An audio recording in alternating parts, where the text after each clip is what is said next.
Photography Daily, the assignment. Monday is Assignment Day, where our special guest sets a photography challenge, asking you to think about a particular subject during the week and during your photo making, which is open to everybody, no matter what your photographic genre is. And today's is definitely one of those cross-genre topics, I think, anyway. If you're predominantly landscape or street or social or portrait, I think this is one for everybody and is Sean Tucker's second set challenge. Also, whatever camera you sport, whether that's a larger format, DSLR, mirrorless, compact or smartphone, look, this could be pinhole or low-mo or slow-mo as my kids refer to the film camera coming out. It's all about the picture you see, not the kit you use. And as always, there's a show page on the website, photographydaily.show, and I'd love for you to share the pictures you make for this challenge, which I can upload to the show page for this edition. You can check back, of course, to see pictures from previous editions, and this one will be episode 293. So before Sean sets this, well, I think really beautifully simple and gentle in nature assignment, my thanks to our wonderful patrons and mpb.com who sponsor this show, the number one company in the UK, the US and Europe, with bases in Brighton and Brooklyn and Berlin when it comes to buying, selling and trading used camera kit online. It's a safe place to do business with guarantees upon what you buy and product specialists who are photographers and creators who've been answering questions you send in to our Friday Photo Walk show. September this year, right at the start of the month, 6th to 9th, with travel days either side, so 4 days of activity, is our second photographic retreat. Building on the fun and the community that we loved from the first, we'll be in or near Inverness in Scotland, where we have plenty of beauty on our doorsteps to envelop ourselves with or in. Plus, new to this one, we'll have evening talks alongside our daytime walks. And here's just a taste of what awaits from some of the sounds recorded from the retreat earlier this year on the Isle of Wight. So I've got a 6-stop filter on and I've got it in bulb mode, f11, and I'm just experimenting with sort of 5-6 seconds. And I'm trying to get it just as the water's going down, so I get those sort of lines. Lynn's trying some ICM, intentional camera movement, but not with the most inspiring sky, really. Well, what do you think? You're the one who's making the picture. I just like the colours. I do like the colours. Are there enough colours? Well, there are several shades of blue, which is what I'm seeing, and looking at with the flashes of light coming through. So I've given it a go. It's just a very gentle scene. It is. That requires gentle treatment, I think. I'll come in at about this distance here, right. And what I'm trying to do is get that sort of blank seascape behind you, because that's just perfect. And I'm just going to come into about there. That's perfect. I think it's a conduit for me to people, but in two ways. So I'm very curious about people. I love meeting people. I love finding out about them. So the camera is a way, whether it's a job or whether I'm on the street or wherever I am, it's a way that I can connect with people instantly. And I really got the concept of how transient moments like that are.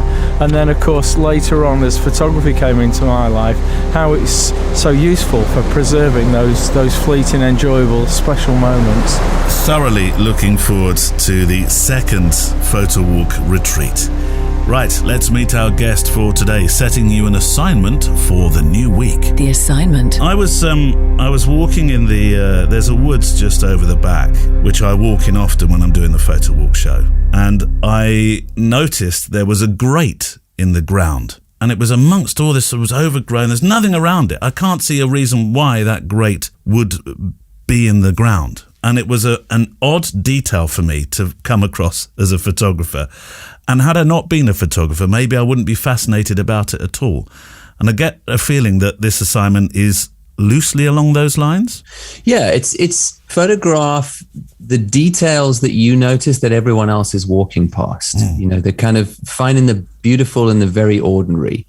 It's something I've become a little bit obsessed with lately. And it started a few years ago. I was walking through Soho, and there's a little corner cafe which had, I don't think it has it anymore, white and green striped vinyl on the windows. Oh, right. Yeah. And it had these little sort of 2-seater coffee tables outside, and then awnings overhead that had gaps in between. So you get these great stripes of just diagonal light across these vertical green and white stripes. And on one of the tables, they had a little glass bottle, like an old Coke bottle or something, with some flowers in it that were just sitting in that light. And I'd noticed it once, and then came back the next time, and the light was just in the right place, and photographed it and started photographing it again and again. And it was something that no one else was looking at. It's a bottle with flowers in it on a table. But I became obsessed with this little detail, and I got a really lovely, what I think is a really lovely little shot of it that honestly I put as a print on a wall. Another example is my friend Joshua Jackson, who's a street photographer in London.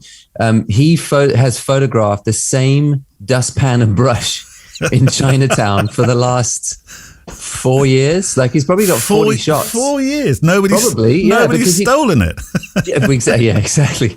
He does this same loop, and he knows that at 11 a.m., 11:30 a.m., something like that every morning, this person sweeps the steps and leaves the dustpan and brush on the steps for a while. Yeah. So he's just repeated that process of going around and photographing it in different positions in different light wherever it gets left. Yes. It almost has, probably at this point, a little project on a dustpan and brush, which seems so random. But when you look at the images, you're like, oh yeah, they do get left at cool angles against the stairs, and the light changing every day makes them look completely different. So I think the assignment is you find those little details that everyone else is paying no attention to you, but something about it draws you, and you see something beautiful in it. It kind of reminds me of Joel Meyerowitz with his Flowers project.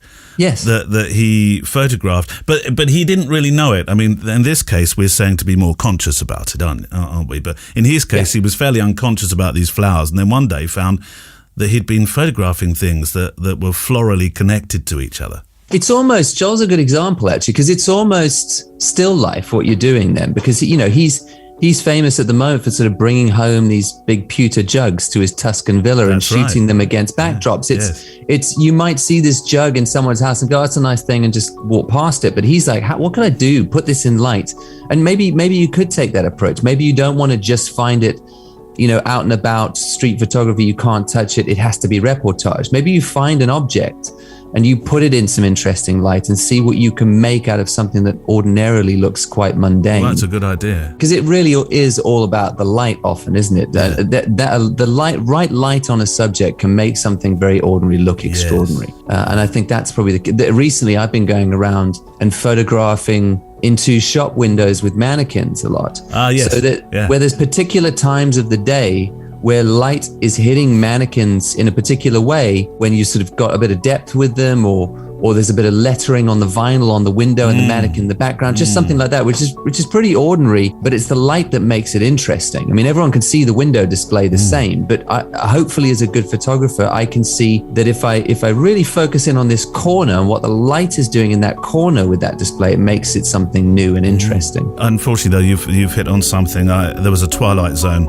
edition years ago where the mannequins came to life. So the same way that some people feel about clowns, I feel about mannequins. Have any of them ever smiled back at you? Yeah. But so the assignment today is photograph a detail that you notice that everyone else is walking past, and show us the beauty in something very ordinary. So that's our challenge for this week. I'll be delighted to see what you produce, and would love to show them on today's corresponding show page on the website photographydaily.show. Music on the show from artlist.io, production assistance from Neil Ford and Emily Renier, and I look forward to photographing with you, hearing from you and talking with you on the Photo Walk. The Assignment is a Loading Zone production.